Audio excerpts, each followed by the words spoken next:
Buenos días, permítame presentarme, soy el doctor Alejandro Apaza, residente de último año de neurocirugía del Instituto Nacional de Ciencias Neurológicas.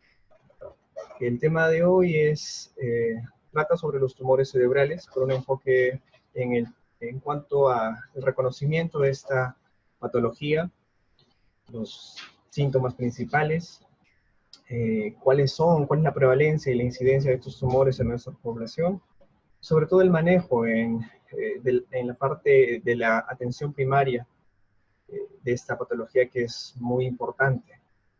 Entonces, nosotros sabemos que los tumores cerebrales pueden ser primarios o secundarios. Si nosotros definimos tumores cerebrales primarios, se refieren a aquellos tumores que inician o se originan en el parénquima cerebral. En cambio, los tumores secundarios son los que se originan en otro sitio fuera del sistema nervioso central, como por ejemplo pulmones, mamas, etc. Entonces, la localización del tumor es muy frecuente, muy importante, porque las manifestaciones clínicas que nos darán son de acuerdo a la localización. Obviamente, el estudio de imágenes es mandatorio para el diagnóstico preciso y el posterior manejo quirúrgico. Y la exploración clínica básica en la sospecha de un paciente enfermo de un tumor cerebral también es importante. Ahora, nosotros sabemos que los tumores cerebrales van a hacer un efecto de masa en el parénquima cerebral, que se va a traducir con síntomas de hipertensión endocraniana. Los tumores cerebrales son los responsables del 2.5 de muertes por cáncer al año y presentan la tercera causa de muerte por cáncer entre las personas de 15 y 34 años. Aproximadamente el 20% de todos los tumores sólidos que se presentan en los niños son a causa de tumores cerebrales, excluyendo a las leucemias, obviamente. Ahora, si hablamos de incidencias, se ha reportado una incidencia entre 6 a 20 casos por 100.000 habitantes. Esto varía en cuanto a la localización del tumor. Y pues, de acuerdo a la edad, también tendremos clasificaciones o tumores que se pueden ver en diferentes etapas de la vida. De acuerdo a la raza del paciente, también hay que considerarlo. Y pues, si nosotros hacemos un resumen en general del grupo etario, sabremos que hay 2 pacientes por 100.000 habitantes en la incidencia de tumores que se presentan en menos de 2 años. Ahora, en los adolescentes será 1 por 100.000 habitantes, pero miren esto, entre 16 y 30 pacientes por 100.000 habitantes tendrán una incidencia de tumores en la 7ª década de la vida. ¿Qué quiere decir? Que los tumores cerebrales en su mayoría se presentan a partir de esta edad, ¿no? De 60, 70 años de edad aproximadamente. Ahora, en este gráfico podemos apreciar la incidencia de tumores cerebrales de acuerdo a la edad. Como podemos ver, hay un pico a partir de los 60 años y un pico máximo en los 75 años. Este gráfico también nos permite apreciar que los tumores son más, se encuentran más en la población masculina, ¿no? Ahora, si nosotros clasificamos a los tumores cerebrales, vamos a ver que tendremos tumores malignos y tumores benignos. ¿Cuáles son los tumores malignos o la frecuencia? ¿Cuál es el más frecuente de los tumores malignos y cuáles son los más frecuentes de los tumores benignos? Pues el tumor maligno más frecuente, y esto hay que recordarlo, es el glioblastoma. El glioblastoma multiforme, que es el tumor más agresivo. Lamentablemente no tenemos grandes supervivencias, o la expectativa de vida al ser diagnosticada esta enfermedad es pobre en la actualidad. Entonces este tumor es el más frecuente. Pero también tenemos otro tipo de tumores de otras localizaciones. Por ejemplo, tenemos a los meduloblastomas, que son tumores que se localizan de preferencia en la fosa posterior del encéfalo. Tenemos ependimomas, tenemos oligodendrogliomas, tenemos astrocitomas de bajo grado. Entonces, hay una diversidad de tumores, pero recordemos que el tumor más frecuente es maligno y es el glioblastoma. Ahora, si hablamos de tumores benignos, el más frecuente de los tumores benignos, pues está entre los adenomas de hipófisis y los meningiomas. En esta gráfica, en este slide, podemos ver que los tumores primarios, dijimos que se localizan en el parénquima cerebral, se dividen en neuroepiteliales. Luego tenemos a los meningiomas, los adenomas, que son los más frecuentes, ya dijimos, dentro de los benignos, y posteriormente tenemos otra estirpe de tumores, pero entre el glioma, que es el maligno más frecuente, los tumores de tipo meningiomas y los tumores de la hipófisis, los adenomas hipofisiarios, tenemos al gran porcentaje de los tumores cerebrales primarios. Un dato importante que debemos mencionar es que los tumores secundarios del sistema nervioso central, en la gran mayoría de casos, se deberán a metástasis, es decir, que el foco primario está en otra localización extra cerebral. Por ejemplo, los más frecuentes, el sea de mama, pulmón, riñón, el aparato digestivo, y pues hay otro tipo de tumores que van a tener una extensión intracraneal, pero que se localizan en la base del cráneo, o tal vez en la parte de la facial. En este gráfico, de una manera más esquemática, podemos apreciar, como ya mencionamos, el glioblastoma multiforme, el más agresivo, pues es el que presenta el mayor porcentaje. En esta serie se consignó un 48% de estos tumores. Y seguidos, bueno, dentro de los gliomas tendremos también los astrocitomas anaplásicos, los oligodendrogliomas que ya mencionamos. Pero estos son los tumores primarios malignos, recordemos, malignos. Ahora, ¿cuál es la etiología de los tumores cerebrales? No se sabe la causa exacta, se ha relacionado a la exposición de factores externos, como por ejemplo radiación, tóxicos como los hidrocarburos, las anilinas. Están relacionados también algunos virus, como las infecciones por el papovavirus o por el adenovirus. También en cuanto a la etiología, los factores genéticos están implicados, como por ejemplo, existen enfermedades de tipo facomatosis, ¿no? En las cuales podremos evidenciar que hay un compromiso, hay mayor predisposición a formar tumores cerebrales, como por ejemplo en la enfermedad de von Hippel-Lindau, que produce hemangioblastomas, o la neurofibromatosis tipo 2, que causa con frecuencia neurinomas del acústico o neurinomas del vestibular bilateral en su mayoría. Y así, bueno, es la etiología de acuerdo a los factores genéticos que puedan estar implicados. Obviamente también va a haber alteraciones cromosómicas, alteraciones o mutaciones en los cromosomas. Se han estudiado y se han determinado que el cromosoma 1, el cromosoma 10, 17, 19 y 22, entre otros, están implicados en la etiología de los tumores.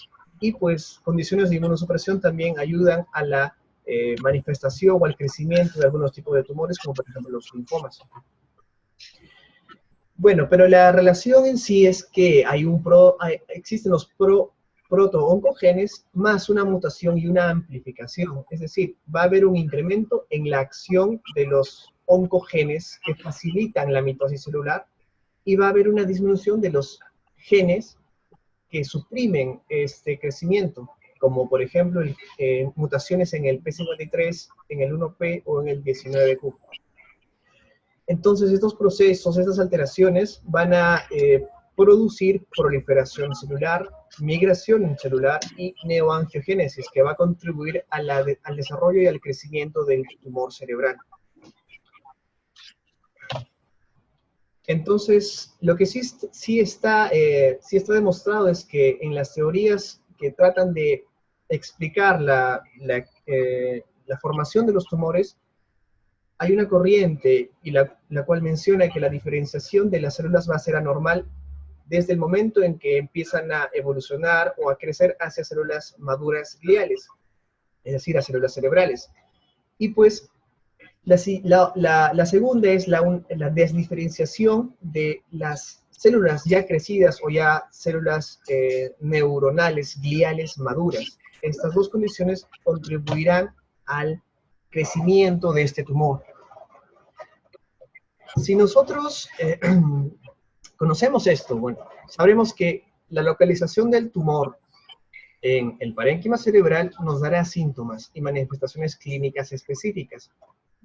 ¿Cómo se manifiestan los tumores cerebrales? Muchas veces los pacientes acuden hacia la consulta por déficits neurológicos, ya sean motores sensitivos, de acuerdo a la localización, si está cerca o comprimiendo el quiasma óptico, podrán darnos déficits focales. Si están en áreas cercanas al lenguaje, nos vendrán con alteraciones en la expresión, en el habla, déficits sensitivos, déficits en la audición. Si es un tumor de fosa posterior que puede comprimir el cerebelo, el paciente o vendrá aquejando inestabilidad para la marcha, ataxia, disartria, manifestaciones de esa índole. Además de esto, los pacientes, por el efecto de masa que produce el tumor dentro del parénquima cerebral, podrán presentar alteraciones de sus funciones superiores. ¿Y cuáles son estas funciones? Pues la orientación, el juicio, el raciocinio, la memoria. Además de esto, el tumor hace efecto de masa, por lo tanto puede producir crisis epilépticas, crisis focales, movimientos involuntarios, ya sean generalizados o ya sean focales. Y pues es muy frecuente que estos pacientes acudan a la emergencia con los síntomas típicos de cefalea, náuseas, vómitos, alteraciones visuales y alteración del nivel de conciencia. Pero pues la tríada de síndrome de hipertensión intracraneal está presente casi siempre. Entonces, ¿en qué sospechamos? Un paciente que venga a la consulta y que presente la tríada de la hipertensión endocraniana con una cefalea intensa, que puede ser frontal o que puede ser de otra localización parietal o occipital, pues acompañada o asociada a náuseas, vómitos o ambos, muchas veces explosivos. Se le hace un fondo de ojo y se evidencia edema de papila. Entonces este paciente que cursa con un cuadro de hipertensión endocraniana, pues puede ser producido, la causa de esta hipertensión puede ser producida por un tumor. Ahora, otras manifestaciones, como ya dijimos, alteraciones visuales, sobre todo los tumores que afectan los nervios ópticos o el quiasma óptico, producirán alteraciones en cuanto a la campimetría, a la capacidad de ver los campos visuales laterales, sobre todo, ¿no? Una de las manifestaciones más importantes. Estos pacientes acuden a los oftalmólogos, a revisiones, pues, porque notan que su volumen visual ha disminuido, pero en la evaluación oftalmológica no encuentran mayores hallazgos, entonces hay que sospechar de un tumor de esta localización, ¿no? Que está comprimiendo el quiasma óptico o el nervio óptico y que pueda tratarse de un tumor de hipófisis. Como ya mencionamos, también las crisis parciales o crisis generalizadas podrán evidenciarse o podrán ser vistos en pacientes con tumores cerebrales si es que estos tumores están adyacentes a áreas cerebrales relacionadas con el control del movimiento, en el caso de la parte frontal, ¿no? En este caso, el área motora primaria, que aquí se evidencia en rojo, si un tumor está cerca de esta localización, nos dará síntomas motores, puede producir o podrá verse crisis focales motoras, y si el tumor está comprimiendo áreas postcentrales, es decir, parietales, relacionadas con la sensibilidad, pues el paciente tendrá o aquejará adormecimientos, parestesias en el cuerpo contralateral, ¿no? En el cuerpo contralateral. Ya dijimos que entre los tumores cerebrales primarios, el más frecuente es el glioblastoma. El glioblastoma tiene esta característica, como podemos apreciar en esta figura, que es un tumor que infiltra el parénquima, es decir, que hace o que se comporta de una manera agresiva, con bastante proliferación y que pues afecta tanto la sustancia blanca como la sustancia gris, cortical. Estos tumores son agresivos de crecimiento rápido y pues aquí en esta imagen podemos ver cómo desplaza todas las estructuras de la línea media. Entonces estos gliomas o glioblastomas, que son los más frecuentes, los más agresivos, pues son los que peor pronóstico tienen. A diferencia de esta imagen, en la cual podemos apreciar que este tumor no afecta al parénquima en sí, sino que está por fuera del parénquima. Es un tumor benigno, es un meningioma, que está en la parte externa, en la convexidad cerebral, pero que, como pueden evidenciar acá, pues sí hace efecto de masa. Entonces, tanto el glioma que vemos a la izquierda, como el meningioma, que es benigno, pueden producir un cuadro de hipertensión endocraniana que va a manifestarse con la tríada que ya mencionamos.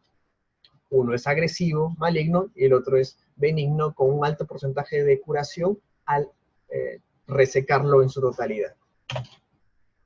Nuevamente, este es un meningioma, muy frecuente, es más frecuente en la población femenina, se localiza por fuera del cerebro. Vamos a ver que puede afectar el hueso. Muchas veces este tumor va a afectar el hueso y los pacientes que tienen una afectación ósea, se les puede evidenciar al examen clínico una deformidad ósea, una exostosis al examen, a la palpación, y pues incluso con una toma de una radiografía craneal se podría sospechar de esta lesión. Pero la tomografía sigue siendo un examen de ayuda importante para el diagnóstico de ese tumor, y ni qué decir de la resonancia magnética, que nos permite delimitar la extensión del tumor y si afecta o no los tejidos blandos. También mencionamos las metástasis. Las metástasis se caracterizan porque, uno, que son de las más frecuentes, ¿ya? Que afectan al sistema nervioso central. Sospechamos que de todos los tumores cerebrales, el 50% van a ser metástasis, de pulmón, de mama, de riñón, de tejido digestivo. Y algo característico de las metástasis es que las metástasis se caracterizan por ser lesiones múltiples, no es una lesión solitaria. Además, las metástasis van a ameritar un tratamiento, pero del tumor primario, es decir, primero tratar el tumor que está afectando el pulmón o el que está afectando el riñón, y posteriormente ya debe ser evaluado por el neurocirujano o el neurooncólogo para ver la posibilidad de cirugía o no. Usualmente la cirugía se recomienda en casos de lesiones únicas, de lesiones grandes que estén haciendo efecto de masa, ¿no? A manera de darle una mejor sobrevida al paciente, pero recordemos que esta patología, cuando es a causa de una metástasis, pues el pronóstico es debido, el manejo de este paciente debe ser de acuerdo al origen primario o donde está ubicado el tumor principal. Ya mencionamos que de los tumores más frecuentes y benignos son los adenomas de hipófisis. Esta es una imagen de resonancia magnética que nos muestra, donde estoy señalando aquí la flecha blanca, la localización de los tumores hipofisiarios, que pues van a afectar al quiasma óptico. En esta región se localiza el quiasma óptico, los nervios ópticos, y por efecto de masa, el paciente pues va a presentar alteraciones visuales, alteraciones de los campos visuales. Y no solo eso, porque está también afectando a la glándula hipófisis. Los pacientes vendrán con alteraciones endocrinológicas. Algunos de estos tumores, la gran mayoría, son productores de prolactina. Entonces tendrán manifestaciones en las mujeres, pues, de tipo amenorrea, galactorrea. En los hombres podrán tener también este tipo de alteraciones, se asocia a pérdida de líbido. Estos tumores también pueden ser productores de hormona de crecimiento. Entonces los pacientes presentarán acromegalia con las típicas características de estos pacientes, ¿no? Manos ensanchadas, mandíbulas prominentes, voz gruesa, etcétera. O también estos tumores podrán producir otro tipo de hormonas, por ejemplo la ACTH, y estos pacientes tendrán una clínica pues, de una enfermedad de Cushing, ¿no? Con obesidad, pues estrías, piel seca, todo característico de un cuadro de una enfermedad de Cushing producida por un tumor de hipófisis. Pero, como vuelvo a mencionar, el síntoma más frecuente de estos pacientes es el déficit visual porque es lo primero que notan. El tratamiento. ¿Cuál es el tratamiento de los tumores cerebrales? Nuevamente, este tumor va a hacer efecto de masa, va a producir desviación de las estructuras intracerebrales, va a producir intensa cefalea, va a producir náuseas, vómitos. Entonces, ¿qué debemos hacer? Debemos manejar la inflamación, debemos manejar el edema. ¿Cómo manejamos el edema producido por un tumor cerebral?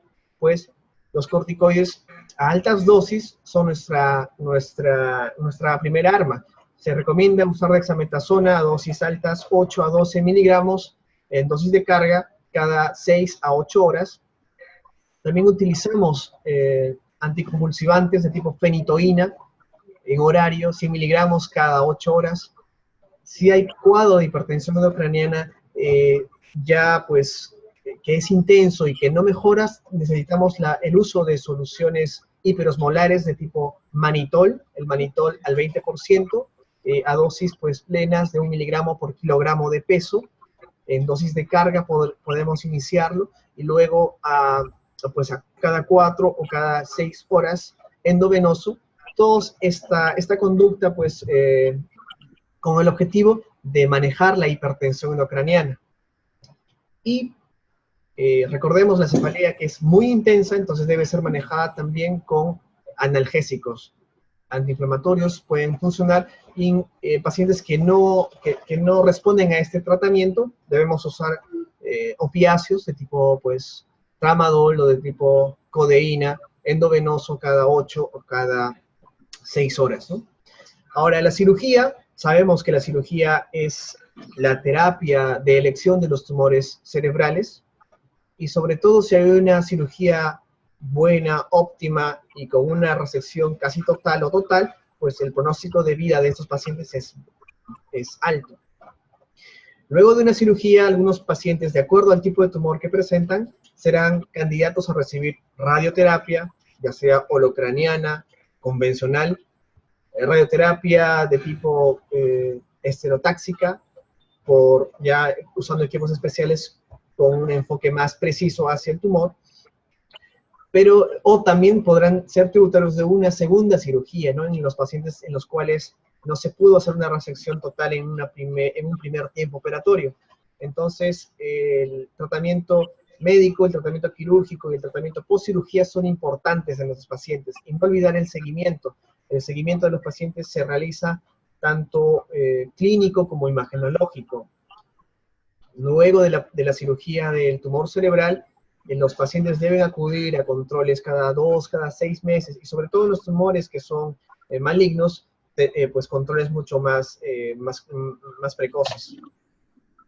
¿Cuál es el pronóstico de los tumores cerebrales? Pues de los gliomas, que son los más frecuentes, el que se puede curar y si se extirpa en su totalidad es el astrocitoma pilocítico. Es un tumor, pues, de los tumores malignos, por así decirlo, el más benigno. Y la supervivencia larga de este tumor es larga, más de 5 a 15 años. También en los pacientes con astrocitomas, oligodendrogliomas, ependimomas, la supervivencia es larga, mayor de 5 años hasta 15 años, probablemente. Lamentablemente, como ya mencioné, la supervivencia con los tumores de tipo glioblastoma, el más frecuente, el más agresivo, pues es de 1.1 año. Y pues si es un tumor benigno, como por ejemplo los meningiomas, los tumores de hipófisis y los que pueden ver en esta imagen, los neurinomas, adenomas, pues es favorable de acuerdo a la resección y de acuerdo también a la características propias del tumor. Pero sí logran curaciones si hay una buena cirugía. Bueno, gracias. Eso es una manera de resumen de los tumores cerebrales más frecuentes que podemos ver en la población. No sé si tienen alguna pregunta, alguna duda acerca de lo que se ha comentado.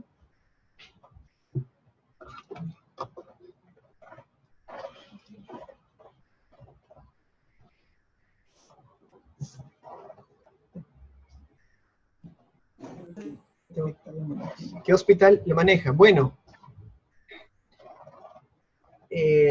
buena pregunta, le agradezco la pregunta. Usualmente los tumores cerebrales tienen que ser vistos en una institución en la cual se puede hacer el diagnóstico y el estudio más completo posible del tumor cerebral. Usualmente los tumores deben ser manejados en un hospital general, ¿no? Y si una vez que se ha resecado o se ha realizado la biopsia de este tumor, si es en la biopsia nos reporta que es compatible con un glioma de alto grado, un glioma maligno, pues debe ser referido al INEM.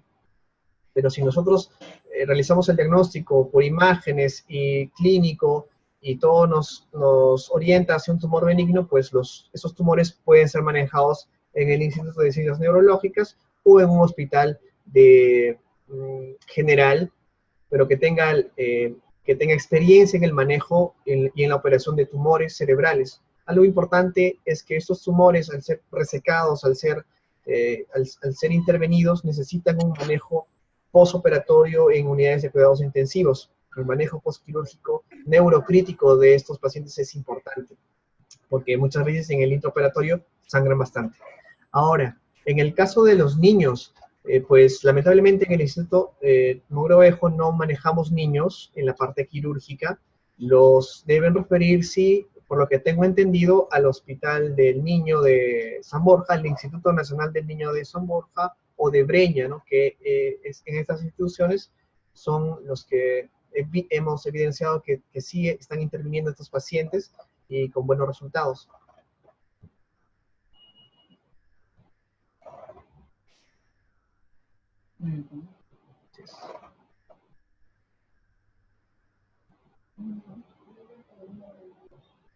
¿Alguna otra pregunta?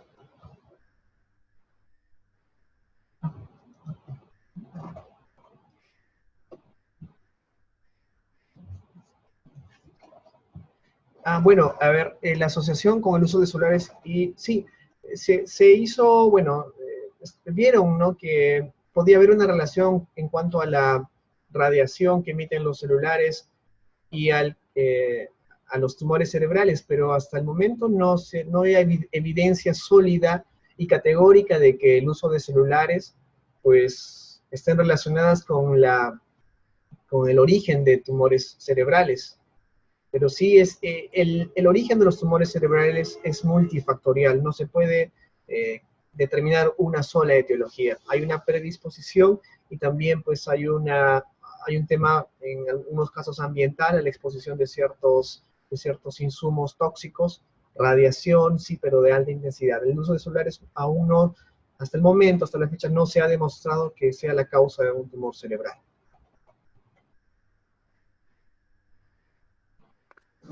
Acá sigue. Bueno, entonces, si no hay ninguna pregunta, agradecemos su audiencia. Recuerden que ay, me faltó preguntar. Mogrovejo, para cualquier referencia. Algo para preguntar. Para ayudarles ante cualquier duda y ante cualquier consulta. Ahí. ¿No? De poder, pues, hablarles un poco de los tumores. Chat. Gracias. Chat. Ya. Ya, ¿no? Ya. La vez pasada sí he hecho mi pregunta. Chévere, me ha gustado. Tratamientos, la que utilizamos. Fase aguda de edema vasogénico, 8 a 10, 12 miligramos. O sea, cuando viene con la clínica, vómitos, náuseas, ¿no? 8 de dexametasona. ¿Ya? Y luego 4, 8 cada 6 o cada 8 horas. Paralelo a eso, fenitoína y puedes usar manitol.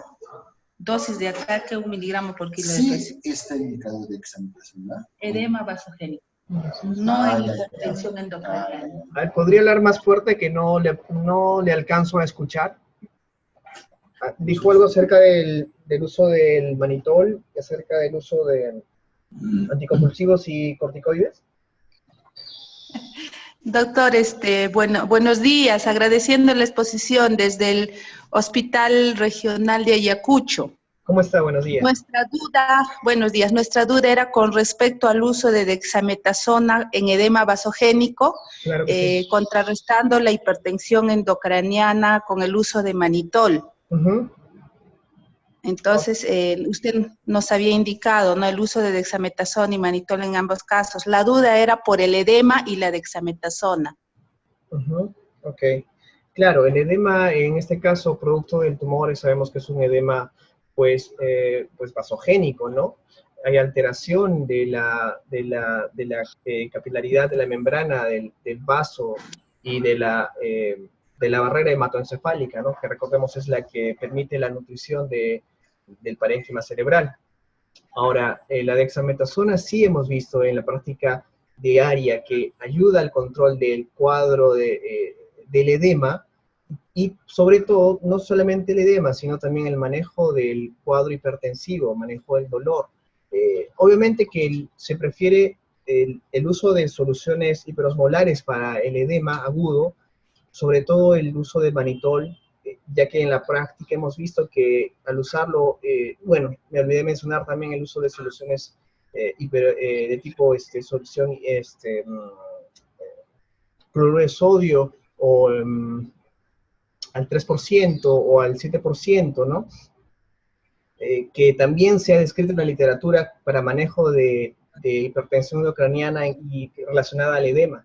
Pues hemos visto que el manitol actúa más rápido, ya, a dosis de carga pero plenas, no dosis subóptimas, porque eso no ayuda al paciente, no es beneficioso, pero sí manitol dosis plenas, dexametasona a las dosis que ya mencioné, altas, 8 a 12 miligramos, cada 6 horas o cada 8 horas, de acuerdo a la evaluación del paciente de una manera pues personal, viendo su imagen, viendo a la clínica.